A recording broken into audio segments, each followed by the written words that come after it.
ஹாலிவுட்டில் ஏகப்பட்ட இயக்குனர்கள் இருக்காங்க.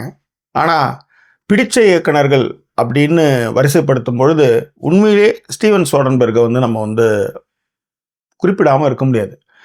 அவருடைய ஓஷன் சீரீஸ் அவர் யார், அவர் எப்படிப்பட்ட ஸ்டோரி டெல்லர், என்ன மாதிரியான கதைகளையும் நான்லீனியர் அவர் எப்படி சொல்ல முடியுன்றதுக்கு ஓஷன் 11 சீரீஸ் ஒரு உதாரணம். இது ஒரு பானை சோத்துக்கு ஒரு சோறு பதம் அப்படின்ற இதில் சொல்லலாம். அதேமாதிரி sex lies and video tapes தான் அவருடைய ஃபஸ்ட்டு மூவி. 1989 வந்துச்சு. இளம் வயதில், அதாவது 26 வயசில் பாம் டிவோர் கேன்ஸ் ஃபிலிம் ஃபெஸ்டிவலுடைய அவார்டு வாங்குவார்னு யாரும் எதிர்பார்க்கவே இல்லை. ஆனால் அதன் பிறகு அவருடைய திரைப்படங்கள், அதாவது டிராஃபிக் படத்துக்கு அவர் அகாடமி அவார்டை வின் பண்ணார். ஓகே, ஸோ அது மட்டும் கிடையாது, அவருடைய கான்டேஜியன் தான் அகாடமி அவார்டுக்கு பெஸ்ட் டைரக்டராக வாங்கினார்.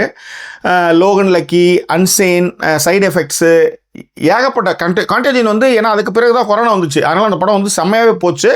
இப்படிப்பட்ட ஒரு பெரிய டைரக்டரு பிளாக் பேக் அப்படின்னு ஒரு ஃபிலிம் எடுத்திருக்காரு. அந்த படம் இப்போ ரிலீஸ் ஆகிருக்கு இங்கே இங்கே இங்கிலாந்தில் நம்ம டார்லிங்டனில் வியூ சினிமாவில் கூட அந்த படம் ஓடிட்டுருக்கு.